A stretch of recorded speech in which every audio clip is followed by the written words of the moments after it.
The Bible is like a giant puzzle full of amazing stories and prophecies about the future. But guess what? Aside from all the famous predictions, there are a few mysterious secret ones that hardly anybody knows about. These revelations have eluded Bible casual readers and scholars alike, yet they whisper secrets of a future yet to unfold. In fact, one or two of these secret prophecies are already happening. Imagine having exclusive access to insights that have been tucked away for ages. These are prophecies that will not only surprise you, but also make you see the Bible in a whole new light. So if you're ready to unravel secrets, expand your understanding, and uncover a side of the Bible that's rarely explored, then stick around. What's intriguing about these prophecies is that many individuals merely perceive these events as random occurrences when, in fact, they are the very fulfillment of prophecies. In Matthew 24, Jesus gives an insight into what would be the events of the last days before His second return. These signs have been manifesting since ancient times as described in the Bible. You will probably roll your eyes if you hear that the Bible contains prophecies about Russia, China, the US, and the UK, because you believe that all the prophecies in the Bible are only for Jerusalem and the people of Israel. Unfortunately, the Bible mentions that a military force would attack Israel from the north. That's the number 7 prophecy. Biblical scholars have been able to wrap their heads around the identity of this nation, and it is none other than Russia. While the exact term Russia isn't explicitly mentioned in the scriptures, its precise geographical location is carefully indicated. The return of Christ is imminent, and Israel will inevitably face a fierce military assault during the tribulation phase. Russia has emerged as the most likely candidate to carry out this aggression. Advocates of Russians' involvement in end-time events often cite two specific passages from the Old Testament, Ezekiel 38 and 39 and Daniel 11, 40 through 45. Both passages describe a military power coming from the north that will launch an attack on Israel in the latter days. Here's the interesting part. Vladimir Putin is currently seeking to revive the Russian Empire, driven by the belief that global conquest can be achieved through it. This goal is apparent in their extensive military encampments and ambitious aspirations. You may think that's just a normal political ambition, but no, it's a fulfillment of another prophecy in the scriptures. Yes, the books of Daniel and Revelation specifically mention that kings and kingdoms would rise. That's the number 6 prophecy. This prophecy, found in the book of Daniel 11, is widely considered the most comprehensive and detailed prophecy in the Bible. It specifically addresses political advancements, the rise and fall of empires, and significant end-time events that have a global impact, extending beyond just the Jewish community. The king from the south represents Egypt and the Arab Islamic forces. It's crucial to bear in mind that the biblical cardinal directions are determined in relation to the city of Jerusalem, which holds a central place in God's perspective. When Ezekiel references Persia, Ethiopia, and Libya, he refers to the Islamic nations. The book of Daniel gives an account of what would transpire between the northern and southern leaders, saying in the last days, the ruler of the southern region will initiate an attack against him. In retaliation, the ruler of the northern territory will swiftly approach like a mighty storm, deploying chariots and a fleet of ships. This formidable force will cross nations and conquer them along the way. The northern leader will also make a strategic move into the glorious land, overthrowing numerous nations. In this same prophecy, the king from the east corresponds to China, a formidable military power that displays neither fear nor deference to the United States.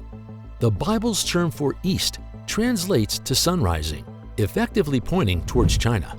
This king, as detailed in Revelation, will command a colossal army exceeding 200 million soldiers. The king of the east will join the ongoing battle known as the Battle of Armageddon. According to the prophecy, this battle will take place in the land of Israel. It will be a global contest for supremacy between the kings. The coveted prize is none other than the throne of the earth, seeking to take its total dominance and power. The king from the west symbolizes America and the United Kingdom. The focal point of the king from the west is Israel. He will erect his image and audaciously proclaim his deity in Jerusalem. The Antichrist will gain so much power that everyone will be compelled to worship him.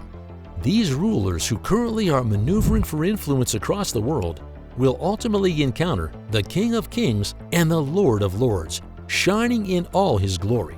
The Creator of the universe has pledged to reign for eternity. Or who else could rule the world better than him? Still, pondering that mind-blowing philosophy? Here's another that will leave you truly amazed. Prophecy number 5. The Bible mentions in the book of Revelation that an angel will dry up the river of the Euphrates to prepare the way for the King of the East. See Revelation 16:12. So don't be surprised if you keep hearing all over the media that the Euphrates River is almost drying up. Scientists may come up with possible explanations like climate change, but to Bible readers, it fulfills yet another secret prophecy. Prophecy number 4. The global economic crisis is a fulfillment of yet another biblical prophecy called the mystery of shemitah. The shemitah is a biblical concept mentioned in Leviticus 25:1-7. According to this concept, every seventh year is meant to be a Sabbath year for the land.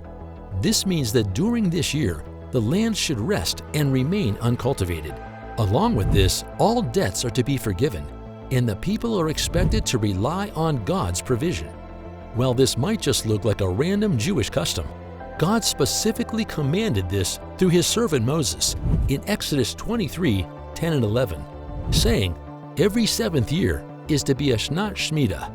An author named Jonathan Cahn gave a strange analysis in his book, The Mystery of the Shemitah. He mentioned that the principle of shemitah can be applied to financial and economic circles, and he supported his argument with compelling historical evidence. Cahn highlighted specific occurrences where substantial financial downturns in the United States coincided with the conclusion of shemitah years. Notably, he extensively examined the 2008 financial crisis as one of the most prominent instances. In the ancient Jewish calendar, the shemitah year is a time of release and reckoning.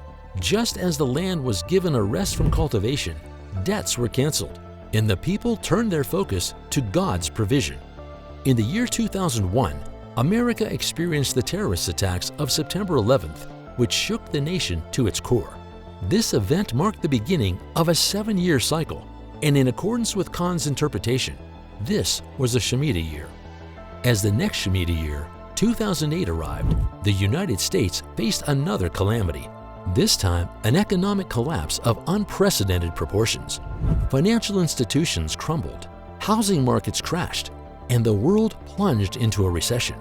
Kahn's analysis suggests that this financial catastrophe aligns with the biblical principle of shemitah, as the economy was released from its prosperity and suffered a reckoning. Although others disagree with his assertions, looking closely at his arguments, you would see that those incidents are more than just mere coincidences. Prophecy number 3. In the books of the prophets, Isaiah, Ezekiel, and Jeremiah, there's a prophecy about God gathering the people of Israel back from all the nations God had scattered them to due to their disobedience. God promised to bring them back into their land and make them one people again. Did that happen? Absolutely. The land was called Palestine, and the British controlled it. But the people living there, the Jews, wanted their own place to call home. The United Nations suggested dividing the land into parts for Jews and Arabs. On May 14th, David Ben-Gurion, who led the Jewish Agency, declared the formation of the State of Israel. And on that very day, U.S. President Harry S. Truman acknowledged the newly born nation. Israel's leader said, "We're our own country now." This made some people happy, but others, like nearby Arab countries, were upset. They fought, and although Israel got bigger, several issues remain unresolved. But that did not stop the nation from standing strong, because nothing can stop God's prophecies from being fulfilled. Prophecy number 2. Another significant event prophesied in the scriptures that you should be aware of is the upcoming confirmation of the covenant, as mentioned in Daniel 9:27, 11:31, and 12:11. This crucial occurrence involves the international agreement that seeks to strengthen the position of Jerusalem and establish permanent borders for Israel. The ongoing disputes surrounding these issues, especially in relation to the Palestinian question, should make you know how important it is. According to biblical prophecy, the Antichrist, along with many others, will play a crucial role in confirming this covenant, which will immediately lead to the beginning of a 7-year reign of the Antichrist. However, identifying the Antichrist during this phase might prove challenging, as he will be just like any other prominent figure. Roughly 8 months following the confirmation of the covenant, the Antichrist will embark on his quest for global dominance. As this prophecy plays out, another really important event must take place, which leads me to the last prophecy, the rebuilding of a special Jewish structure called the Temple. Alongside this reconstruction, the Jewish people will continue the practice of offering animal sacrifices. Meanwhile, the city of Jerusalem will find itself surrounded by armies. These armies might be from the United Nations or other groups trying to keep peace in the Middle East, which would be a very chaotic place by that time. After 3.5 years, which marks the halfway point of the 7-year period, the Antichrist will commit a grievous act. This act will unveil the true identity of the Antichrist to the people. However, a false prophet will emerge that will captivate the hearts of people all over the world, persuading them to follow the Antichrist. The false prophet will possess supernatural abilities, such as summoning fire from the sky. These miraculous displays will further strengthen people's belief in the Antichrist. Consequently, they will worship the image of the beast, causing them to lose their connection with God forever. Events all around point to the preparation for a fulfillment of this prophecy. Now that you have this piece of information, stay prepared